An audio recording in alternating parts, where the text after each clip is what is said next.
consider Donald Trump? You did not. Why not?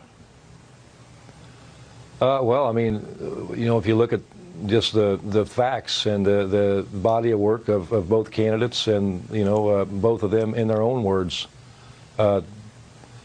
nowhere in history has Donald Trump ever stood for the American worker.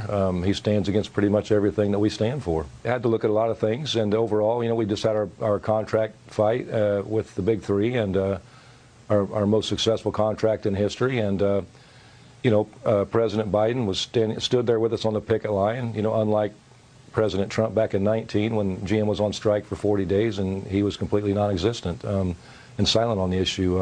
I can go down through the list of things, the difference in the candidates, but it's very clear to us who stands with working class people in this country and who stands against them. Your counterpart at the Teamsters, Sean O'Brien, has met with Donald Trump and, of course, the president, all the major candidates when they were still in the race. You opted not to go that route, and I'm just curious as to why.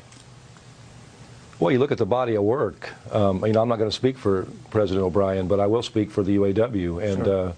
In 2008, 2009, the economic recession, Donald Trump blamed the workers for what was wrong with these companies.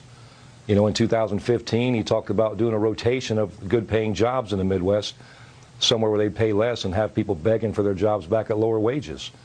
In 19, also in 15, when Volkswagen workers voted to organize, he put an NLRB in place that killed the organizing, the contract for those workers.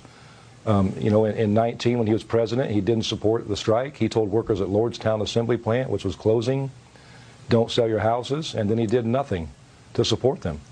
Versus President Biden, who in 2023, when a plant was going to close in Belvidere, Illinois for Stellantis, he stood with those workers. He helped us save a community and helped bring not one plant, but 2 plants back to life.